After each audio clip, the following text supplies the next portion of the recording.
Nang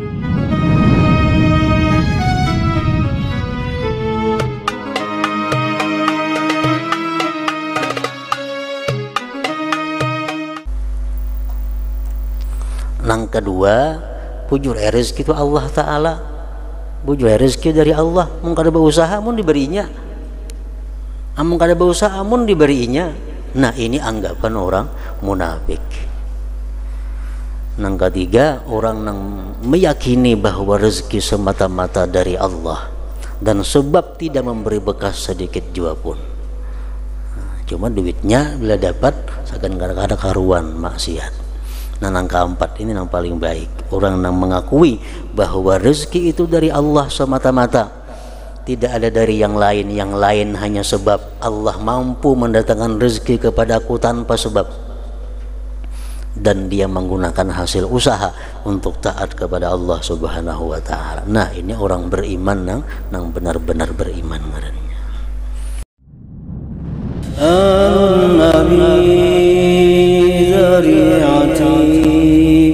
وهم إليه وسيلتي النبي ذريعتي وهم إليه وسيلتي سلام سلام عليكم على النبي.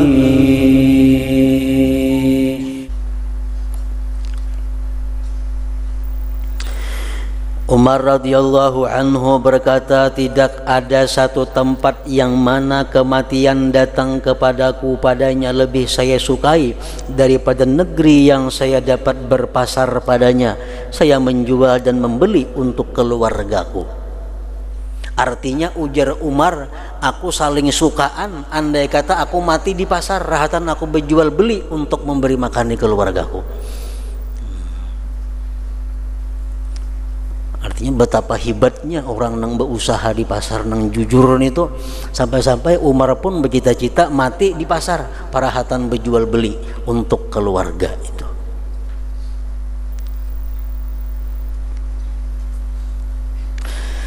Al-Haytham berkata, terkadang sampai kepadaku dari seseorang yang mencela aku, lalu saya ingat ketidakbutuhanku terhadapnya, maka hal itu ringan atasku. Ada orang mencela aku, ada orang menyambat kada baik lawan aku. Aku ingat bahwa aku kada perlu orang itu, aku kada berhajat kepada orang yang mencela aku itu, maka jadi ringanlah atasku. Ayub berkata, usaha yang padanya ada sesuatu kehinaan adalah lebih saya sukai daripada minta-minta kepada manusia. Berusaha nang halal walaupun hina usahanya lebih baik daripada minta-minta kepada manusia.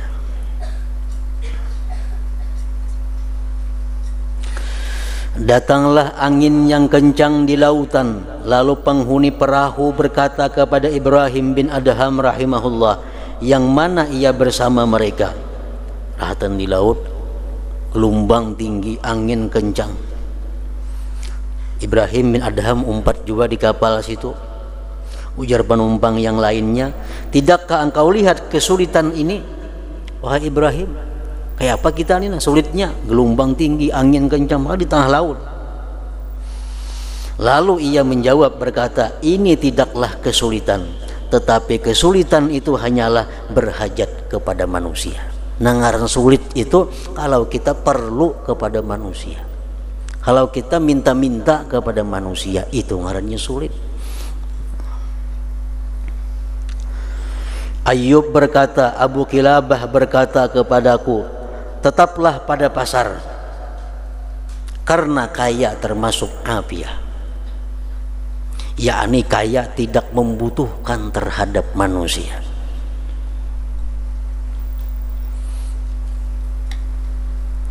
Dan dikatakan kepada Ahmad bin Hanbal, apakah yang kamu katakan mengenai orang yang duduk di dalam rumahnya atau masjidnya sambil berkata, saya tidak bekerja dengan sesuatu sehingga rezekiku datang kepadaku?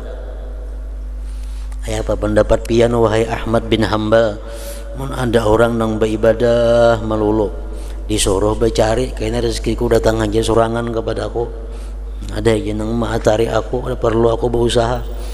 Nah maka Ahmad menjawab, ini adalah seseorang yang bodoh terhadap ilmu.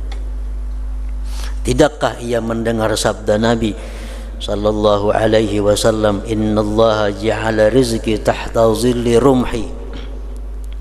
Artinya sesungguhnya Allah menjadikan rezekiku di bawah bayangan tumbakku, kata Rasulullah. Rasulullah ikut berperang, Rasulullah ikut berjihad fisabilillah, dan itu merupakan jalan rezeki beliau. Dengan perang sabilillah itu kita mengalahkan orang kafir, harta-harta orang kafir merupakan pampasan perang, dibagi kepada nang umpat berperang. Nah jadi jar Nabi, aku pun berusaha di bawah tumbakku. Harta nang paling halal di sisi Allah, harta pampasan perang. Ada lain pada itu nang paling halal. Harta yang paling halal nomor satu sudah harta ghanimah, harta yang didapat melalui perang dengan orang kafir kalah, hartanya dirampas, itu harta yang paling halal.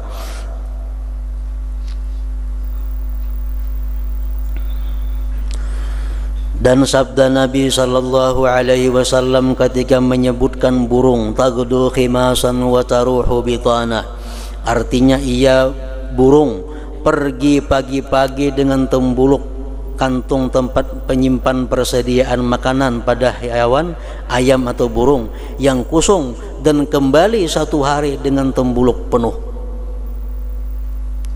Artinya Nabi burung waktu pagi nya berangkat perutnya kosong, tapi nya bulik perutnya sudah penuh. Beliau menyebutkan bahwa burung itu berpagi-pagi dalam mencari rezeki. Dan adalah para sahabat Rasulullah sallallahu alaihi wasallam berdagang di darat dan di lautan, dan mereka bekerja di kebun kurma mereka, dan mengikut adalah dengan mereka itu. Nah jadi ikutan kita adalah para sahabat-sahabat Rasulullah sallallahu alaihi wasallam. Dan Abu Kilabah berkata kepada seseorang laki-laki, sungguh saya melihatmu mencari penghidupanmu, lebih saya sukai daripada saya melihatmu di sudut masjid. Bagaimana ibadah di masjid, lebih baik mencari rezeki. Dan diriwayatkan bahwa Al-Auza'i bertemu dengan Ibrahim bin Adham rahimahullah, sedangkan di atas tengkuknya terdapat seikat kayu bakar. Lalu ia berkata kepadanya, hai Abu Ishaq, sampai kapan ini? Sampai kapan pian mencari kayu? Saudaramu mencukupi akan kamu. Maka ia berkata, tinggalkan saya dari ini hai Abu Amr. Sesungguhnya sampai kepadaku kabar atau hadis bahwasanya orang yang bertempat di tempat kehinaan dalam menuntut yang halal, maka wajib baginya surga.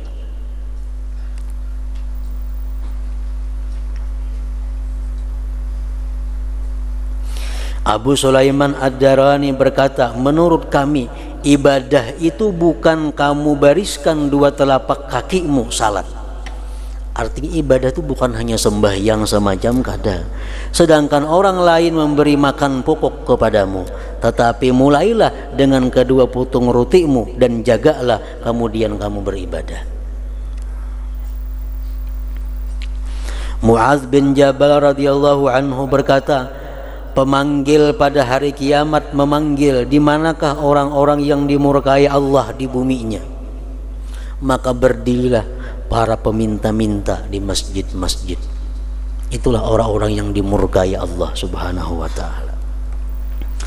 Maka inilah celaan syara agama terhadap meminta-minta dan bersandar kepada kecukupan dari orang lain. Barang siapa yang tidak memiliki harta warisan, maka ia tidak selamat dari yang demikian itu kecuali berusaha dan berdagang. Nah, jadi ini perkataan-perkataan para aulia Allah, para tokoh-tokoh ini adalah menyuruh kepada manusia untuk berusaha dengan berusaha yang benar, yang bujur. Jangan sampai menganggur mengharap bantuan pemberian orang lain. Itu maksudnya. Para ahli hikmah mengatakan manusia itu di dalam berusaha bermacam-macam tingkatannya. Ada manusia itu berusaha berpendapat yarar rizqa minallah wa minal kasbi. Dia beranggapan, dia berkeyakinan bahwa rezeki itu datang dari perpaduan antara usaha dan Allah. Rezeki ini ku dapat dari Allah dan dari usaha. Mau kada berusaha di mana boleh duit. Mau kada buka toko di mana boleh duit. Nah, jadinya menganggap bahwa rezeki itu timbul karena dua, dari usaha dan dari Allah. Ini orang musyrik ngarannya, menyekutukan Allah. Kalau bang kita ada pendapat macam itu, mau kada ke hutan di mana aku boleh beras, karena bakabun di mana boleh makanan. Jadinya menganggap bahwa rezeki itu datang kepadanya dengan usaha dan dengan Allah. Itu ngarannya adalah orang musyrikin, orang yang menyekutukan Allah. Ada golongan yang kedua, mayyara rizqa minallah wa la yadri ayyu'tihi amla. Dia tahu bahwa rezeki itu dari Allah. Aku tahu ya rezeki itu dari Allah. Tapi aku kada ka pasar dibarinya kah kada kah? Aku yakin rezeki dari Allah. Cuma mun aku kada berusaha bisa kada diberinya. Nah, ini orang munafik ngarannya. Ini orang munafik, anggapan seperti itu. Yang ketiga, yara rizqa minallah wa la yuaddi haqqah wa ya'sillah ta'ala bahwa fasikun. Dia menganggap bahwa rezeki itu semata-mata dari Allah, titik. Bukan dari usaha, bukan dari siapa-siapa yang memberi rezeki, hanya Allah semata. Tapi bila dapat duit beramian kemaksiatan orang ini. Nah, ini ngarannya fasik ngarannya. Tak inting menang dua tadi. Yang keempat, mayyara rizqa minallah wa yaral kasba sababan wa akhraja haqqahu wa la ya'sillah li ajlil kasbi wa huwa mu'minun shadiq. Yang keempat ini yang paling bagus. Orang yang menganggap, mengitikadkan bahwa rezeki semata-mata dari Allah, tidak ada dari yang lain. Usaha hanya sebab, dan Allah bisa mendatangkan rezeki tanpa sebab. Allah kada berhajat kepada sebab. Allah kada perlu kepada sebab. Dagangan, usaha hanya sebab, dan Allah bisa memberi rezeki kepadaku tanpa sebab. Jadi yang memberi rezeki kepadaku mutlak semata-mata hanya Allah.